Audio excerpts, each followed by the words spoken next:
Check. I'm checking it 1, 2. Is this thing actually on? Is this working? Have I got the podcast recording enabled? Is this going? Oh my folks. Hello. Welcome back to the Heine House Gaming and Tech Podcast. It has been a very, very long time, and it feels so great to be back here hanging out with you. Thank you for your time today and for being here. November 2nd, 2020. What a year. Hasn't it been a year? Man, you know, at the end of December, I'm going to do kind of at the end of every year, I kind of do a recap episode and talk about the year at hand, and what a crazy year we've had, hasn't it been? I hope you're doing well. I am doing well. I'm going to give you guys a little update of what's happening. Jumping back in the podcast. This is it's a great reminder before we jump into the show, before we talk about some gaming and some tech of the last month, kind of a recap episode here of some of the stuff that's highlighted. Just want to take this moment to, again, just first of all, to thank you for your support. Thank you for your positivity or your kindness throughout this about a month and a half since my surgery. Well, it's been about a month, actually. Actually, not even a month, but we've been hanging in there, man. We've been doing some relaxing. We've been taking a step back and some R&R, some relaxation and recovery, and that's what it's all about. And again, it's one of those things to where when you need to be okay to do that at any time.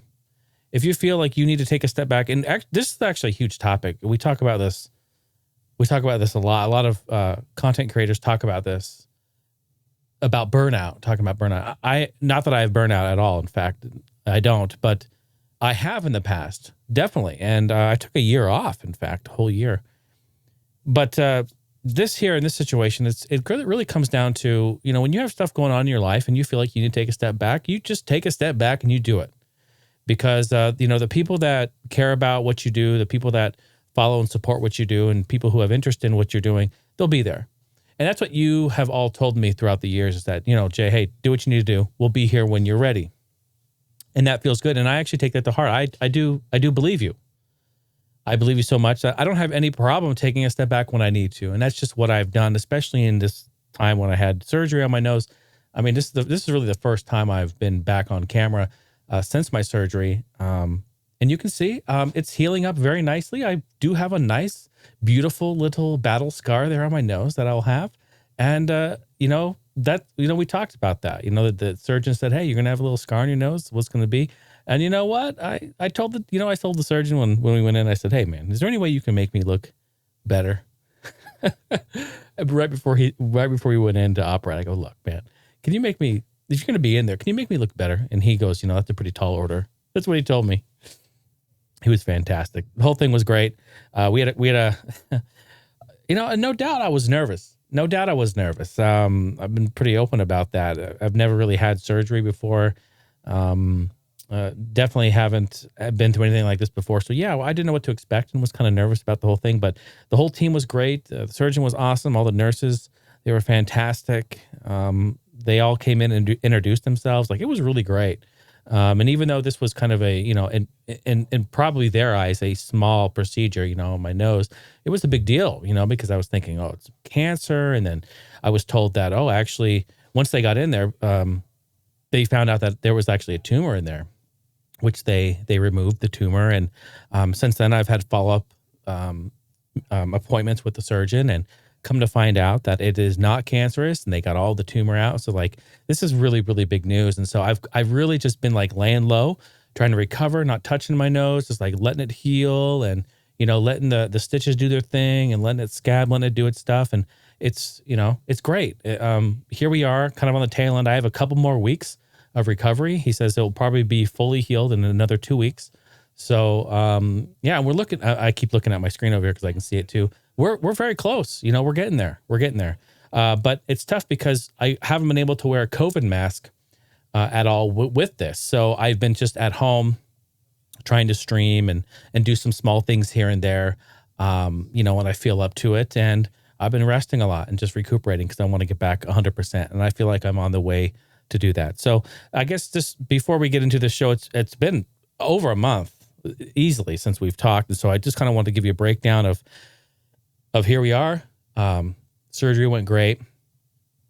Here we are, it's healing and I'm getting back to be myself again. So I just thank you all, but it's a good public service announcement for everyone who's, if you're dealing with something, even if it's, something to do with your mental health, your mental well-being, just take a step back, man. It's okay. Take a step back and relax and do what you need to do and recuperate. And sometimes that helps you to get the passion back. Sometimes it helps to get the buzz back into things. So yeah, don't even trip on that. Just take a step back and have a great time. Hi, CJ. My older brother is hanging out. We got updates on that too. Really, really cool stuff to talk about. So yeah, we're going to just jump right in and talk about some things, some really cool stuff. I'm basically going to recap like the last, I don't know, I guess month and a half of the world of gaming and tech. And Steph laughs because she's been putting notes in. Yeah, we're going to play catch up here. She's been putting notes in and I just kind of went through them all today and kind of pulled a few things. A lot of stuff you've probably already heard about, but I wanted to shed some light on a few of the highlights that I saw. And then from this podcast forward, we'll try to get it current. We're just running behind it. We're playing catch up. But of course, we're going to jump right in and thank all of the amazing support from the patrons right here. Yes. That's a certified ding woo for you, baby. And of course, we want to thank 2 brand new patrons as of October. We didn't record in October, so I want to thank you so much. James Schmidt. Thank you, James. Yes, my friend. Jumping in there on that main floor, going for that after party. Good stuff. The after party in October was an update. I actually did that a couple weeks ago. And, I wasn't posting any videos, but I did an update, a vlog for patrons, main floor and above. Y'all can get in on that. Check that out. Good stuff. And of course, welcome to the patron after party on the main floor, Mr. Boost. Hey. Yeah, thank you. I appreciate the support, gents. But of course, a shout out to everyone from the ground floor, main floor, the game loft. Everyone, shout them out. Brandon, George, Aaron, Luke, Justin, Steve, Rusty, Duke, Andrew, Chris, Tim, Tyler, Sammy, Clive, Ryan, Alice, Chad, Cameron, Percy, Chris, James, Boost, Mike, D. Pud, Pete Dorr, Buried on Mars, Grant, Cliff, and James. Yeah, you're all getting a shout out today. Hey, much love to you all. Thank you. Round of applause once again. Lemons, man.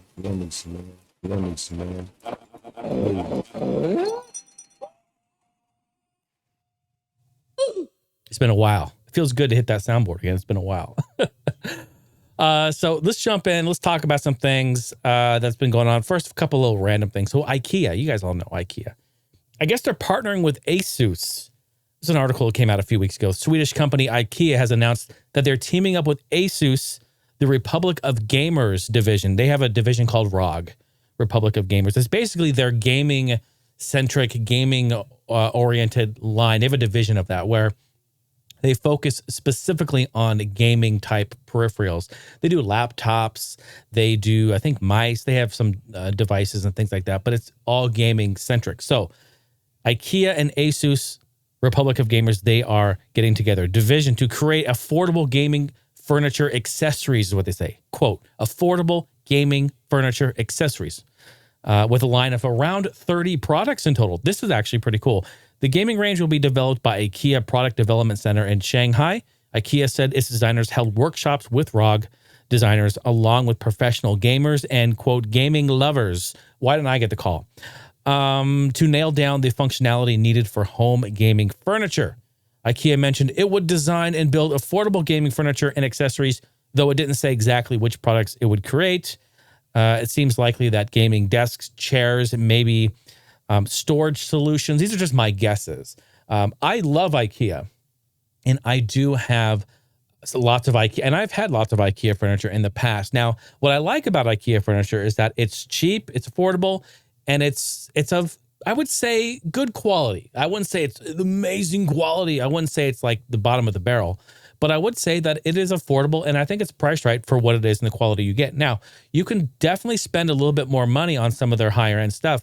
I have a couple of tables. I don't remember the actual model number or the line of what it's called, but I have a couple of tables that I use for my studio, that I have my iMac on, and also my streaming and gaming PC area. I have two really nice desks that I think they were a couple $100 a piece, something like that. Now they're thicker wood, they're solid wood, they have solid metal legs. They're very, very sturdy. And I'm sorry, I don't remember the name of them, but I do recommend people look into those as opposed to kind of like the plywood stuff that they sell. But hey, it all serves a purpose, right? It all fits a need.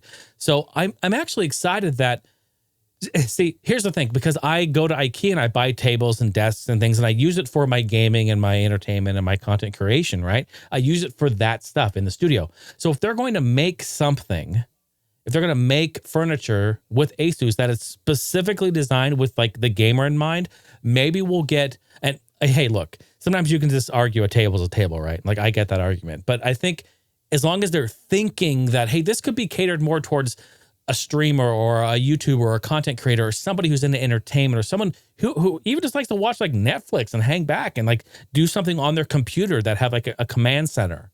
Like if they're thinking to make furniture that will fit a need for that, I actually like that. I just hope it doesn't have the stupid Apple tax on top of it. You know what I mean? Like it's really expensive just because of putting ASUS ROG Gaming on it, you know, and don't up it $100 just because it says ASUS. All right. I'd rather just buy the old shitty IKEA brand table. You know what I mean?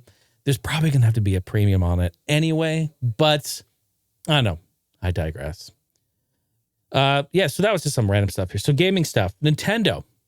This came out a while ago. Nintendo 35th anniversary. Their Mario 35th Battle Royale game. I know we're all playing it. I know everyone loves it. If you don't know what it is, you need to check it out on your Switch. It's free to play. In fact, if you have an online Nintendo Switch membership, you can download this. It's free to play. It's great.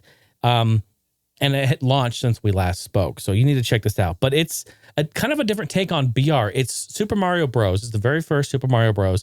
And you run around and you just start in the first level and you play through the game. It has a timer and the timer slowly ticks down. But when you kill enemies and get coins, when you kill enemies, it adds to your time to give you more time to finish the level. And as you just progress, you get more and more time. But as you kill an enemy, it sends that enemy to somebody else who's playing. And there's 35 of you total playing against each other in Battle Royale style. It's pretty fantastic. And what I like about this, and I know you've probably already played it and you've been through it, but what I like about this the most is that it's kind of a slower pace a little bit. Not that you can take your time and like go really, really slow, but you kind of can pace yourself because you have the timer, you see how long you have, but also you really generate time pretty easily through the game. And I really like it. I think it's fun. And you just kind of go through the levels and it randomizes the levels and you can use power-ups. When you get coins, it goes to your inventory and you can get power-ups, stars, fire flower, all those sort of thing, mushrooms. So very, very cool. Very, very fun. I think that we watched a Nintendo Direct a couple months ago when they announced it. And I think they said it's a limited time thing. Why would that be limited time? I don't get it. I don't understand why they would make that limited time, but I think you have until, I think it's a year. They're going to keep it there for a year. They're celebrating Mario's 35th anniversary. Happy birthday, Mario. But very, very cool stuff there. Check it out on your Switch. It's a lot of fun. You want to hear a little news about EA? Stop it. Get some help. Yeah, I know. I don't really want to either. No, I'm just kidding. Origin, this is actually, it started out as like, hey, this is going to be great news. Origin is going under. Origin is going away. So let's cheer for that. Yeah, that's all you get.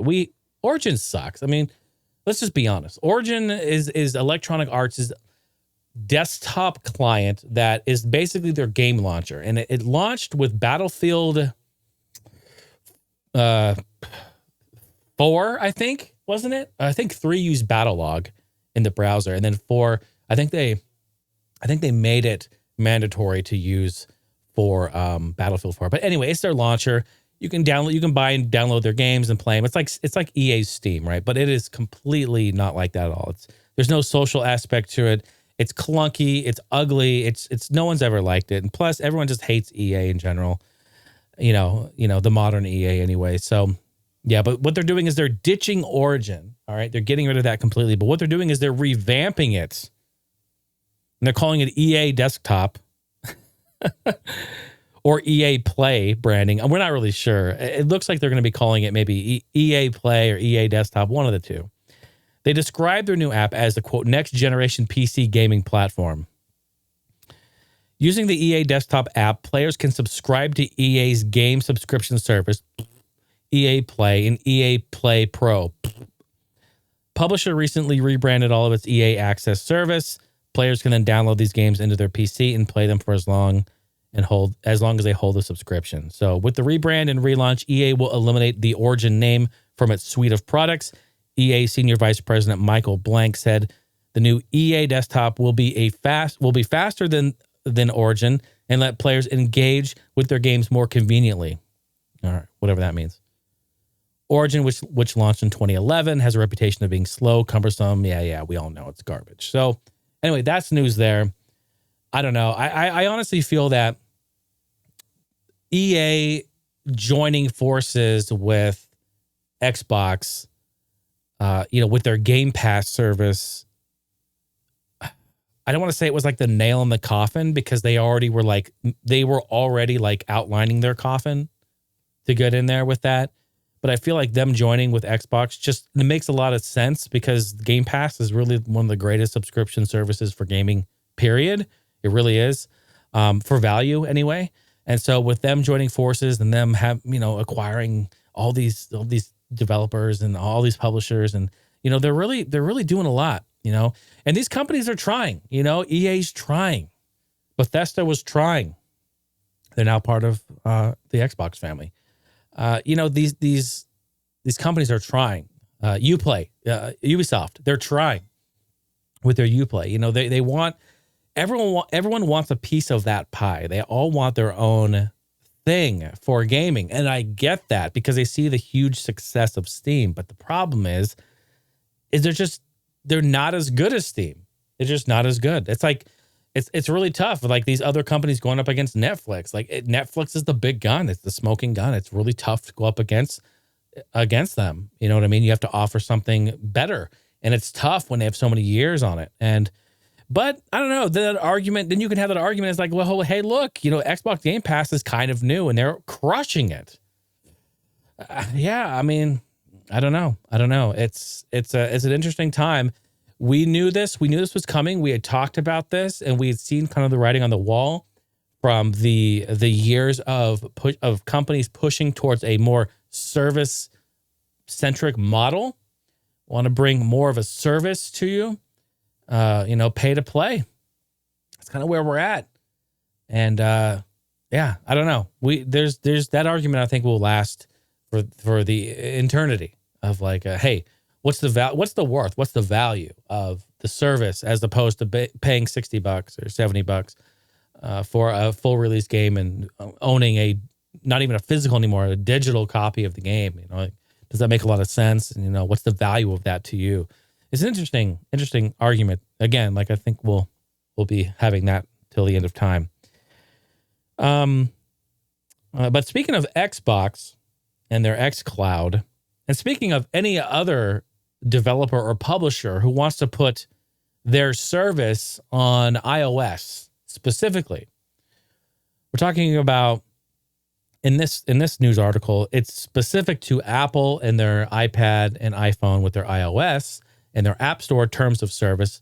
We're talking about Xbox and their Game Pass, but this actually does apply to not just them, but this applies to any other publisher developer who want to bring their games to iOS in a bulk fashion. What I mean by that is let's just take Game Pass since we're talking about Game Pass. You have it on your PC, you have it on your Xbox, you log into your Microsoft account, you log into your Game Pass, and you have access to all these games, right? You just can download them, you can play them, they're in your account, they're in your app, on your desktop, whatever. You have that. Boom, makes sense. Apple is changing their terms of service. They actually have changed their terms of service, and this is what's happening. This is not good for them. It's not good for customers. It's not good for gamers. And unfortunately, xCloud won't be available on iPhones or iPads initially due to them previously blocking the service. Remember, They went through and had this, they just basically blanket blocked everything while they were figuring out what they wanted to do here. Apple had something else in their mind.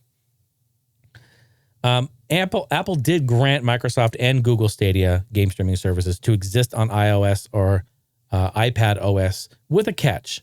Apple wants these companies to individually submit their games as separate apps using its own streaming tech, Apple's streaming tech. Apple's statement says this: games offered in a streaming game service subscription must be downloaded directly from the App Store, must be designed to avoid duplicate payment by a subscriber. It should not disadvantage non-subscriber customers. This means every single game needs to have an App Store page where the gamers have to download them individually. And that doesn't work well for the all-in-one services like xCloud. Not at all, in fact. Completely opposite. Microsoft went on to make a statement. This happened this month. Or October, I guess. October 2020. Microsoft said this: this remains a bad experience for customers. Gamers want to jump directly into a game from their curated catalog within one app, just like they do with movies or songs, and not be forced to download over 100 apps to play individual games from the cloud. We're committed to putting gamers at the center of everything we do, and providing a great experience is core to that mission.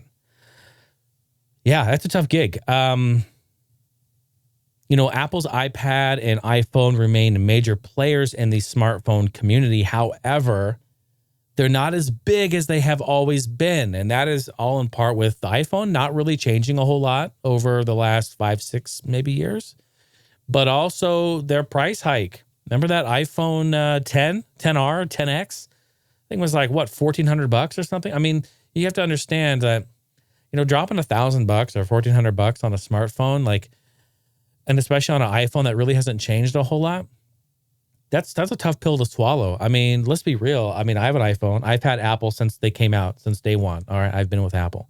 So, but I'm not like this fanboy who just, thinks, oh, Apple's the greatest and best, and that's what you need to have. I think a lot of other companies have done great smartphones. Samsung, probably the number, actually, I won't even say probably the number 2. They used to be the number 2. It's funny. I looked up an article. Huawei and Samsung, as of Q1 2020, because that's where the stats go back, I was looking up articles, they have about each, they're close to 40% of the market share. People are buying those phones, right? They're buying those phones. They do great phones. So it's, let's be honest, when Apple came out with the iPhone, they changed and revolutionized mobile phone, PDA, mobile communication. They changed everything. The App Store, they changed everything. All right. And we give them credit, 100% of that credit. They can have that. But it doesn't mean that they are going to stay that way. You know what I mean? So we just have to be really, real vigilant. And they're the walled garden. We've talked about this a million times. They're like Apple's very much like Google. It's kind of the walled garden. So you have to be very careful with, when you mess with them, when you do that. It's kind of like, I don't know. I mean, I love my iPhone. I enjoy everything it offers. And I love Android phones too. I love seeing all that. And I think that they all fit a certain need. They serve a certain purpose, but I don't think that's great for Microsoft or Sony or anyone else who wants to bring their games over to iOS. Because even though they may not be the biggest player in the game right now, as far as their market share and their phones, they definitely are still a popular one. So they have to work that out. But having individual apps, no, man, that sucks. That definitely sucks. I don't think that's going to go over very well for them. What do you think? Let me know. Yeah, so that was some gaming stuff. How about this? I'm going to do something I haven't done in a very long time. Folks, are you ready for this? Ladies and gentlemen, it is time for this week in gaming history. Oh, yeah. Everyone's favorite segment. I haven't done it in a while. And you know what's funny about November, December of these years is that a lot of games get released in November, December. Why? Well, because it's the holidays. And so, these developers are trying to get their game pushed out for the holiday sales rush. Trying to get that in Santa sleigh. So this week in gaming history, we're going to talk about games that were released in the past. Any year, doesn't matter, just on the date from November 2nd all the way to November 9th. Are you ready for this? Exciting times. In 1999, Chrono Trigger on PS1 in Japan was released. So that would have been a re-release, CD-based. You know, they did one here in the United States as well. I think it came with Chrono Trigger, came with Final Fantasy Chronicles, I think. It came with something else. It was like a twofer. In 2004, Killzone on PS2 was released. Same year, Sonic Mega Collection Plus on PS2. Remember that one? I think I have that on GameCube. It was actually one of the very first Sonic collection bundles that I really liked. That was great. It had a lot of great games on there. Early Sonic games from Genesis.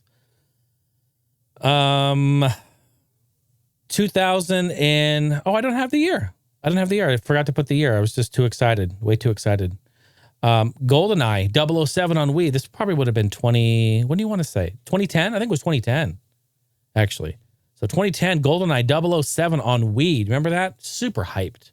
That game was super, super hyped. Same year, Diablo... Oh, no, this was last year. Diablo 3 Eternal Edition on Switch, 2019. Yeah, we're talking about just a year ago now. Here we are, 2019. On the old Switch. Moving on to the next day, November 3rd in 2002. Oh, we got some Game Boy Advance love, some GBA love here. Contra Advance on GBA in 2002. Year later, 2003, Fire Emblem on Game Boy Advance was released. And in 2009, Star Wars Battlefront on none other than the PSP, the PlayStation Portable. When is that going to become collectible? I honestly feel that it may be a little while. I mean, PS2 kind of went through a phase. It may come back, but keep your eye on that. Moving on to the next day, November 4th. What do I have here? 2016, Mario Party Star Rush on 3DS. Wasn't that just a big swift kick in the pants, huh? What did we want? We wanted Mario Party Star Rush. We wanted a proper Mario Party game. What did we get? Well, it's not horrible, but it is a game that has just mini games. And I don't know. It didn't do very well. We played it. It's cool, but we wanted something on the not the handhelds. We wanted something on the console. We wanted a proper Mario Party, and it would take us many, many years actually until what, last year, 2 years ago, to get a proper Mario Party on Switch. Still, great game. How about November 5th? Moving on to the next day. Forgot to put the year on this too. This would have been what, 80? No, this would have been like 92. I'm just guessing 93, maybe 93, 94. Maybe a little earlier, but Mega Man 6 on NES in Japan. Mega Man 6. How about 1995? Twisted Metal on PS1. Oh my gosh, love it. Twisted Metal, PS5, or PS1. Yeah, where's Twisted Metal? That's it. We know people ask, hey, what series you want revamped? That one. Bring us back this Twisted Metal, brah. Where you at? 1997, Crash Bandicoot 2 on PS1. And 1999, Rayman 2 on PC. A PC port of that. In 2001, SSX Tricky on PS2. Great snowboard game. And last year in 2019, Red Dead Redemption 2 finally made its way over to PC. Was ported over to PC 2019. Moving on to the next day, 2007. November 6, 2007, Lego Star Wars The Complete Saga on DS, PS3, Wii, and 360. How about 2012? Halo 4 on 360 was released. And finally, on November 6th, in 2015, Cod Blops 3. Cod Blops. It sounds like something you'd order at a restaurant, like a buffet. I'll take the Cod Blops. No, maybe it doesn't. Okay, that's wrong. Sounds like something that, I don't know, maybe the seafood. You'd order at a seafood restaurant. Cod Blops. Sounds like fish shit. Call of Duty Black Ops 3 on Xbox One and PS4. Moving on to the next day, November 7th. We got 3 more days here, folks. This is great. We haven't done this in a while. Feels good, right? November 7th, In 2000, 007, The World Is Not Enough on PS1. In 2000, Crash Bash on PS1. In 2000, Shenmue on the amazing, incredible Dreamcast. 2003, Mario Kart Double Dash on GameCube in Japan, which, you know, that game can do 16-player LAN. Did you know? Did you know? I still haven't ever done it, but I want to. I think I have enough consoles to do it. You need 4 consoles, 4 copies of the game, a whole bunch of controllers, and then, yeah, you just basically LAN them up. But I need those network adapters. Anyone have GameCube network adapters? I would love to LAN that shit up. 2005, Donkey Kong Country 3 on Game Boy Advance. 2005, Guitar Hero, the original Guitar Hero on PS2. Incredible. 2005, Mario Party 7 on GameCube. There it is. That one had the microphone. We have that in the big box. It's in the other room. That one had a big box and came with the microphone included, where you plug the microphone into the GameCube or the memory card slot. You put it in there, player probably in the second slot, and then you can actually use that in game, and you have to talk. Some of the mini games require you to, like, say fire or talk or do whatever. It's interesting. It's an interesting concept. Reminds me of that old Konami headset I used to have back in the day. You've seen Angry Video Game Nerd. He has one. But, you know, you put that on here, and it had the microphone and the little aimer, and use it for light gun games. You could talk to it, had a volume on the side. Really, really cool stuff. But anyway, where was I? Oh, yeah. 2006, Gears of War, the original Gears of War on 360. And in 2006, Sega Genesis Collection on PS2. Genesis Collection on PS2. Very good. November 8th, let's move right on. The Amazing Incredible in 2000, the game that started it all and really created like one of the first, I can't say that because there was others. There was Quake and there was Doom and there was Duke Nukem before it. But as far as like esports, I would probably say Quake would be one of the first. But this one really blew the rafters off. In 2000, Counter-Strike. The original Counter-Strike on PC. That would be Counter-Strike 1.6. I should download that and play that, stream that for a while. Man, I love Counter-Strike. And Day of Defeat, we played the shit out of Day of Defeat. Man, love Day of Defeat. Would you guys like to watch some of that? That'd be really cool to watch. Go back in time. How about 2007? Mario Party DS in Japan was released on November 8th. How about 2011? We have more Cod Modern Warfare 3. That one doesn't sound as good. I love Cod Blops. I like a side order of Cod Blops. Call of Duty Modern Warfare 3 on PC, PS3, Wii, and 360 in 2011. Very, very good. How about same day, same year, Metal Gear Solid HD Collection on 360 and PS3. And finally, last year, 2019. It's been a year, folks. It's been 1 year since the release of Death Stranding on PS4. Wow, where has time gone? And we got last day, folks, November 9th. In 1996, Sonic 3D Blast on Genesis. 2001, Star Wars Rogue Leader, Rogue Squadron 2 on GameCube. One of the greatest Star Wars games, hands down. I love this game. You really should go back and play this. You really should revisit it. It's done by Factor 5. It holds up so well. The graphics are incredible. The sound is amazing. The gameplay is great. Honestly, Rogue Squadron 2, hands down, one of the greatest. And I'm putting it up against all the X-Wing games and TIE Fighter. I'm putting it up against a lot of the Lego ones. Man, play that. It is a proper Star Wars game. Anyone who's played it knows. 2004, Halo 2 on original OG Xbox. 2004, Jack 3 on PS2. Same day, same year in 2004, Need for Speed Underground 2 on PC was released. How about 2015? Fallout 4 on PC was released. And finally, 2 years ago, in 2018, Tetris Effect on PS4 was released. And I know everyone, you keep telling me about how amazing that game is, and I still haven't picked it up. And I hear that it's even better with the PlayStation VR, which we do have a PlayStation VR. I should play it. I hear it's amazing. But you really just can't take us away from the old classic Tetris Battle Royale, Tetris 99 on Switch. That game right there. Super fun. How about that? This week in gaming history, folks. Did you enjoy it? I sure did love revisiting those games too. Thank you for listening to that this week in gaming history. It's an oldie but a goodie.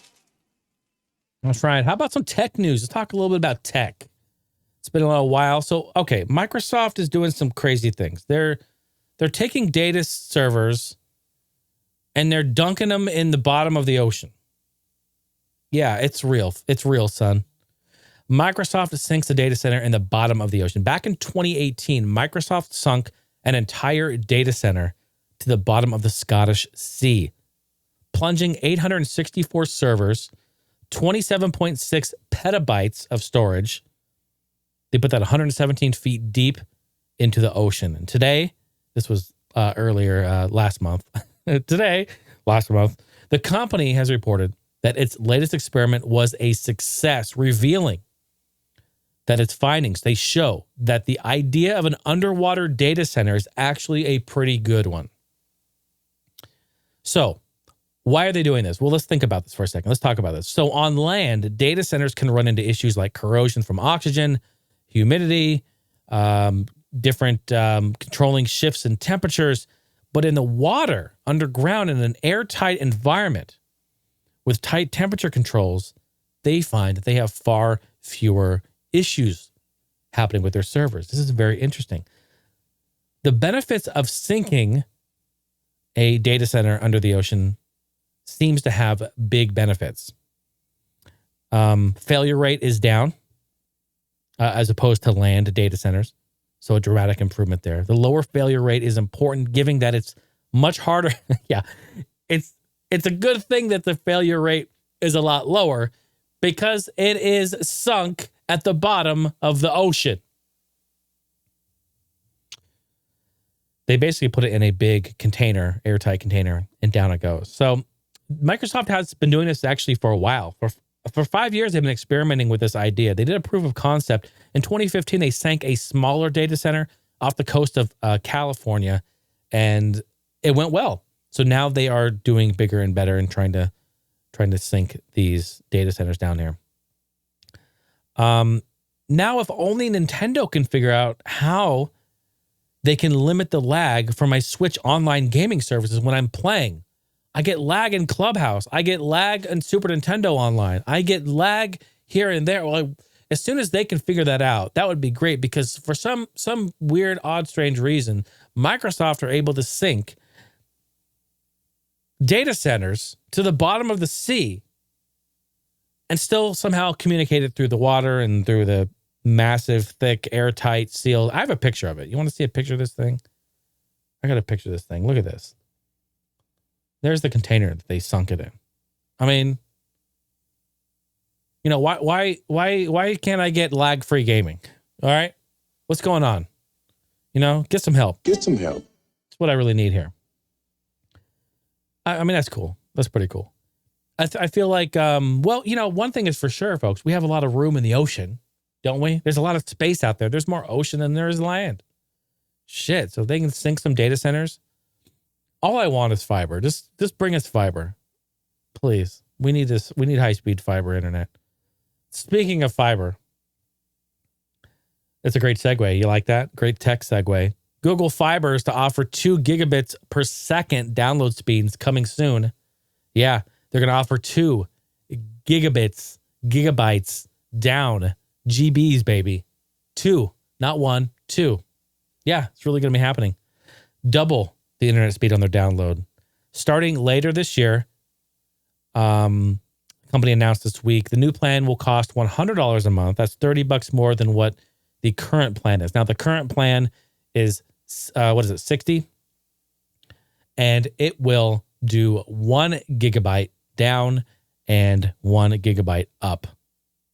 So they're keeping the upload the same, but they're increasing the download. I mean, that's insane. That's great.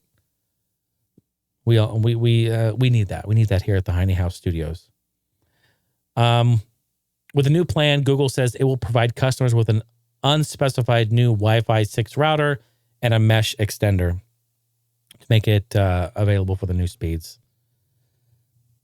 So they're doing pilots of this. They're doing pilots of this, and it's planned to kick off in Nashville, in Tennessee, Huntsville, Alabama next month, which will be this month, November. with a full rollout to 2 cities planned for later this next year. And the company says it's going to offer Google Fiber, which uses over-the-air transmission rather than fiber optic cables. That's pretty cool. In 19 cities in the U.S., 2 gigabits pilots are due to start in other markets later in the year in 2021. Hey, man, listen. Get yourself on that email list and let Google email you when they're rolling that out. I think that's great. That's fantastic. I mean, look, $100 for fast, high-speed internet, and they're doing it over air, not having to do fiber optic. I mean, come on, that's something. Something should be celebrated. I like that a whole bunch. Very, very cool. Here's an interesting tidbit about music. Everyone's been indoors a lot recently, of course, with the pandemic going on and all that, trying to stay safe. And would you believe that in the crazy state that we're in, that vinyl records have surpassed CD sales for the very first time since the 80s? Yes, it's real. Wow. The days of vinyl records being a nostalgic relic are a thing of the past. This year, vinyl sales have outpaced CD sales in the United States for the first time since the 80s. Vinyl records accounted for 232.1 million of music sales in the first half of the year, compared to CD sales, which brought in 129.9 million, according to a report from the RIAA, which is the Recording Industry Association of America. Since 2005, sales for vinyl have kind of grown consistently, and sales of CDs have consistently dropped. In the first half of 2020, vinyl revenue was up 4%, while CD revenue was down 48%. That's huge. The boost in vinyl interest hasn't been enough to keep physical sales from dropping, of course. Overall, physical media has plunged 23% to $376 million in revenue in the first half of the year, as the pandemic continues and the stall of music industry norms out. This is really interesting because, what's tough is that even concerts, right? So concerts have completely stopped. So that was a big thing for bands too, selling merch and physical media and all that sort of thing. So that definitely doesn't help that at all. And of course, as expected, streaming services, which include the revenue ad-supported streamings and streaming free services like free Pandora or whatnot, that grew 12% to $4.8 billion during the first 6 months of 2020, RIAA found out. Think about that. People are streaming their music, and it makes sense. It's convenient. Yeah, absolutely. And with that, with sort of a music segue into that, I wanted to mention, which is great about this, is that I have, during this time I've been off here and recovering, I've had time to sit down and really work on my Background Beats project, and I have officially released Background Beats Chillax. It is released. It is available. Please go to my website, heinehouse.com. You can find all of that there. You can search your music streaming platforms. Just type in my name, Jason Heine. It will pop up. Please give me a follow. Check it out. But I have the Background Beats released. What this is, quickly in a nutshell, for anyone who may be new to the show or listening and want to know what this is. A lot of DMCA strikes and takedowns and copyright issues with people streaming and people on YouTube. It's been going on for years. What I've done is I've gone through my back catalog, and I literally have hundreds of songs that I'm compiling in different genres. This genre specifically is called Chillax. It's my chill, R&B, kind of down-tempo, lo-fi type stuff. I've compiled them all together. So far, this one has 37 tracks.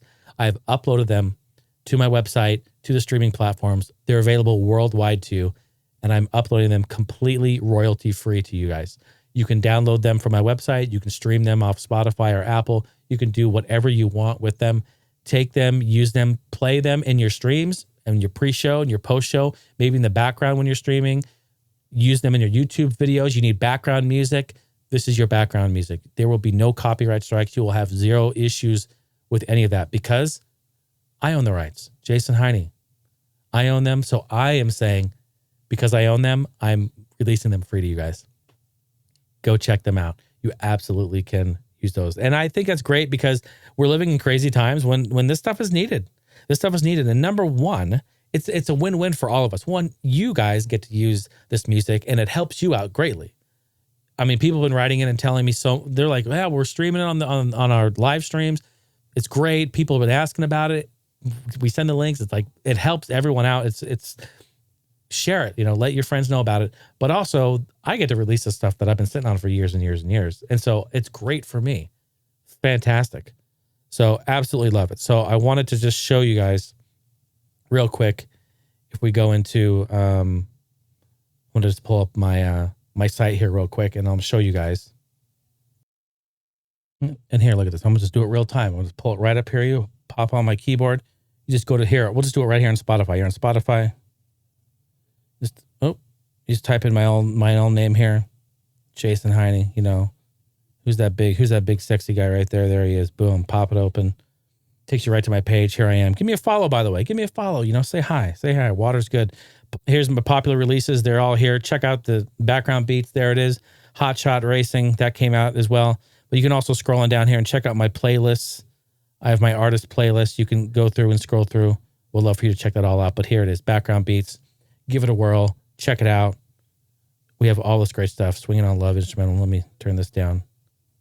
Oh, yeah. Let me unmute this so that you guys can hear a little bit of that. Oh, a little bit of that tasty, right? And you know what? Copyright free. No issues. This video is going to remain up. I own the rights. And I am not issuing any DMC takedowns on any of this stuff. You can use it, stream it, have fun with it, use it. Look at all these songs, 37 songs. What you want to do? You want to play something? Play for it. Have fun. All right? So that's where it's at. Background beats. Living the dream, doing this good stuff. I'm going to continue to bring music out. I have at least 4 other background beats albums. I've got hip hop. I've got cutting edge beats. I've got drums only. I've got other things I'm working on. One with my homie Chancho. We're going to be doing drums and bass, like funky type stuff. I'm going to be talking with my homie Mike Turner. We're going to be maybe doing some like hard rock, maybe some metal type stuff. We have a lot of great ideas of this music to come. So please do in fact take part. All right. That's my blurb there. That's my blurb for background beats. We're going to jump into some voicemails. Are you ready? We haven't been on the voicemails for a while. I bet you Cameron is in there and I bet you he's like, what is going on? Where is my...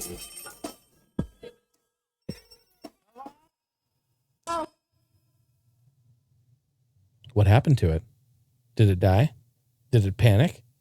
Let's try that again.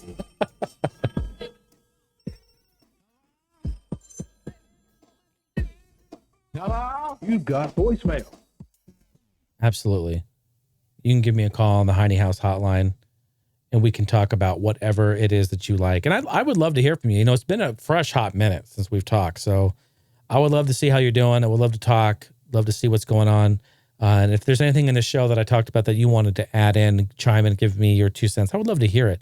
503-908-5490 is the phone number. 503-908-5490. And if you're outside of the U.S. and it's long distance and you don't want to call and do that, I understand completely. You can record yourself any way possible on your phone, computer, whatever, Dixie cup with string, however you feel like you want to do it, and just email it on over to me, heinehouselive@gmail.com. That's it. That's it. How about that? All right, let's jump over to these phone lines. Let's see what's going on. Who's in here? I know it's Cameron. It's Cam the man, the voicemail maniac. Play message. Let's see it's transcribing a paragraph. I bet you he's at his three minute limit. I appreciate you, Cameron. Thank you for sending the email over. Thank you for sending the voicemail. It's always a great pleasure to chat with you. Let's see. Let's stop mirroring this thing.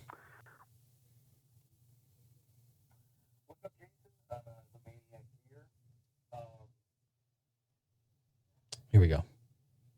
What's up, Jason? The Maniac here.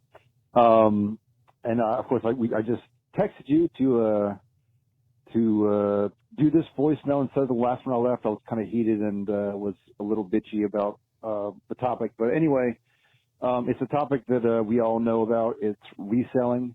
I had an incident where at my local spot, You can sometimes find pretty good deals in the mornings, and I usually go there on Saturday mornings at my local sort of all-in-one game media place. Nice. There's a kind of like a bargain section. They'll kind of load up in the mornings, and I'll typically find stuff from my collection that, condition-wise isn't 100%, but, usually you can find great deals.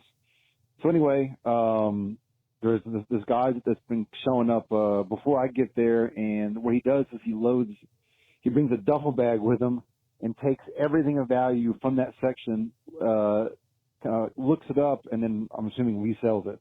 Yeah. Well, I know for a fact he resells it, and that's kind of, look, you can do whatever you want with your money and resell games. I don't necessarily have a problem with it, but the thing that I kind of get mad about is, the retro market's so ridiculous right now, and people are just buying games, I feel like, just to resell and raise prices for the guys, or for people like us who actually want to collect these things and not have to, take it a second mortgage for games, which is getting to that point. It's just ridiculous. So that's a little frustrating. It's just me bitching about it, but I'm just curious your thoughts on reselling, what you feel about it. I've, of course, resold stuff, but it's not something I do. It's something I'll if I find a great deal and I don't need the game, I'll typically sell it to buy, to fund for additional games. I'm not doing it for a living. Another thing I typically do either, if there's stuff that I don't need, I just leave it, for other people to get. So just curious your thoughts on that whole topic. Never really bothered me until recently. Now the game prices are crazy. And second question, what is a game series that you've tried to get into or game and you can't get into? Mine is Resident Evil games. I played the second one a long time ago in high school. Somehow enjoyed it then, but now I just can't get into Resident Evil or even like any sort of survival horror stuff. I'm a wimp. I get too scared. I mentioned that before, but then just the controls and I don't know. It's like I love the concept, but I just can't get into it. I just, even Resident Evil 4, I just get so frustrated. So it's a frustrating voicemail from the Maniac today, but it is what it is. It's all good, man. Hope you're doing well, sir. And we'll see you on the next podcast.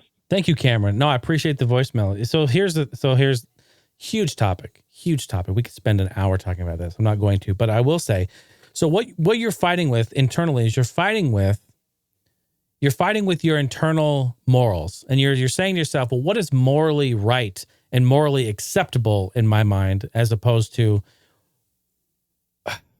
what isn't, right? Okay, so first of all, I understand completely, and you understand too, is like, look, people got to hustle, people got to do what they got to do.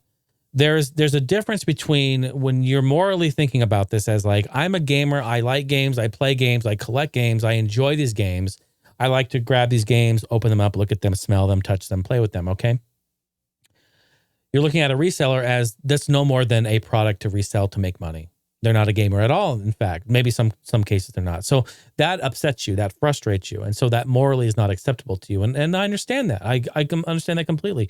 Look, every time I go into Goodwill or anywhere, in fact, we see people in there on their phones and they're checking the book section, they're checking the game section. And, and I'm always around people who I'll see a whole stack of like Wii games or whatever, and they're just like, oh my gosh, these are worth so much now, or like PS2, oh, that's so old school, they're worth money. We could, and I hear people and they're on their phone looking on eBay, they're doing this. And the reality is like, I don't want to say it's not a reality anymore to do this, but like you said, and like you've seen, is that the prices for gaming, the retro gaming has gone up so much that it's almost impossible. It's not impossible to turn a profit, but it's damn near close. It's very difficult. Like, honestly, 20 years ago, I was Goodwilling 20 years ago, finding this stuff and finding it just for dollars, for literal dollars, for these games. They weren't even behind the glass cabinets. They were just on the shelf in bins. They were just in like the toy section. This was before they even cared. I went through recently. I recently went through our garage and I made room for Stephanie's car to get in there. And I went through all kinds of stuff. I found a whole bin of N64 stuff. And I love, I love N64. I collect N64. I found an entire bin of just controllers. All right. I then found in another entire bin, about half of a bin, with just power adapters. Power adapters. There's probably 30 of them. Yeah, I'm not kidding. Just the power adapters. Why? And you look at all these, and they still have, I have the Goodwill like stickers on the cables and stuff. Because I would go in 20 years ago, I'd go into Goodwills, and there were, when the GameCube came out, right? People were offloading their N64. There were controllers, there were power adapters there. I don't know how many AV cables I have for N64, the standard yellow, red, white cables, just analog standard cables. They were just there, and they were like $1.99, 99 cents, $2.99. And I would always just buy them. I'm like, boom, boom, boom, boom, boom. Why? I mean, I couldn't pass them up. It's like Duke Nukem 3D, man. I can't pass that up. It's so hard. And I love it because I can then, and what I've done is use them to piece together consoles. So I'll find a console, or maybe I'll buy a used console that's incomplete. I then grab a controller, I grab a power adapter, I grab the AV cable, and then I made a console. I've made one. Then that can be used, and, you know, let my friends have it, or we could use it to hit the house, or I can use it in a different room. You know, like there's a lot of options. So that's really great. And I love to do that sort of thing. I'm totally getting way off track here, but, you know, my whole point of this was that it's difficult today to find stuff. You either have to find a store that's slipping, which is not very common because they're in the business to make money. And so they're looking up all their items and they're priced accordingly. Or you're going to have to find a thrift shop or an area that, that people, they're not shopping there. They don't know, they don't care, or there's not a lot of people out there. I have a good friend, Comeback Kid, who he posts stuff on Instagram all the time of all of his thrift findings and estate sale and all these other finds that he finds out there. And he scores every single day. Every single day. He'll find all kinds of stuff. And it's insane because he lives in an area where people aren't going out, they're not shopping there, and it's plentiful, and he just cleans up, and it's great. So like, you know, if you can find an area where people aren't going and you can try to do something there, you may be able to find some gems. Cause I love the thrill of the hunt. We all love the thrill of the hunt. It's fun. It's fun to go out thrifting. It's fun to go out game hunting. It's fun to go out. What's not fun is, and what you failed to mention, Cameron, is your last voicemail when you were, you know, extra heated about it, is you were saying that the reseller is rude and like almost pushes you out of the way and comes across and grabs games in front of you when you're looking right there. And yeah, I think that's rude. But that person doesn't give a shit about you or the games or anything. They're just trying to grab all the stuff of value and resell it. And that's very frustrating. He shouldn't be rude like that, though. I agree. I don't think that's great at all. So, yeah, man, huge topic. We could talk about resellers and stuff all day long. And, you know, it's a thin line to talk. It's a thin line to cross. But, you know, I have definitely have firm beliefs on it. I don't ever think people shouldn't get their hustle on and do what they need to do. Shit. I mean, I've had to sell games before to fund things. I mean, I've talked about it before. I talked about it last year. Stephanie and I, we sold our entire NES collection to make some money to put into the business, and like just the way it is. And I'm thankful that we had the games to do that. It was sad and it's hard because these games we bought new. I mean, I remember getting them new from Toys R Us and Sears as a kid. But hey, look. You know, I have to try to remove that emotional attachment and do what's best for the situation. And that was it for the time. And, you know, it's tough, but hey, it is what it is, like you said. And yeah, I agree completely. Now, answer your second question before we wrap up the show is a series that I have just never been able to get into. I have two. I have two, in fact. And the only game in the series that I really liked was the Crash Team Racing, but Crash Bandicoot and Jak and Daxter, those two. And I feel like they're kind of similar in a way, you know, like the third person sort of adventure type games. And I like these types of games, but for some reason, I've never been able to get into Crash Bandicoot. And I remember playing it on PS1 when it first came out. Shit. We bought it. I mean, I have it. It's great. It's a great game, but I don't know what it is. I can't get into it. And I just play a level or two, and that's about it. Like I don't have any interest in it. And same thing with Jak and Daxter. I know those are great games too as well, but I just haven't been a series I've been able to get into. And I know they've continued on the series and done lots and lots of things, but yeah, I don't know. It's really weird. I don't know. Something's wrong with me, you know, call the doctor, you know, my nose, need to fix my nose again, you know? So, but yeah. Anyway, hey, thank you, Cameron, for the voicemail. I appreciate that. And I completely understand with your Resident Evil. Although I do like Resident Evil. I try not to play it too much because, I should return to it. People have been saying, Jason, get back and play Resident Evil and play the first one. I think Weldon actually on Twitch was like, Jason, you need to play the first Resident Evil. You need to piss yourself again. I'm like, you know what? You're probably right. It's probably due for some diaper time and me to get on there and play it. And quit being a big baby. Just don't be a big baby. Okay, folks. Hey, thank you so much for listening. It is great to be here. It is great to chat with you. I hope you're all doing well. Thank you for your continued support through my surgery and through my recovery. It is so awesome to reconnect, and it's been great. My voice is starting to go out. I haven't done this in so long. It's been awesome to chat with you. Hope you're doing well. And get in Discord and, say hi. Let me know what's going on. Chat with me. And, of course, give the podcast a review on your podcast app. I would appreciate that. And, just hang out and connect if you like. All right. It's been awesome being here. Thank you so much for your time, and we'll see you on the next episode. All right. Much love to you. Good night.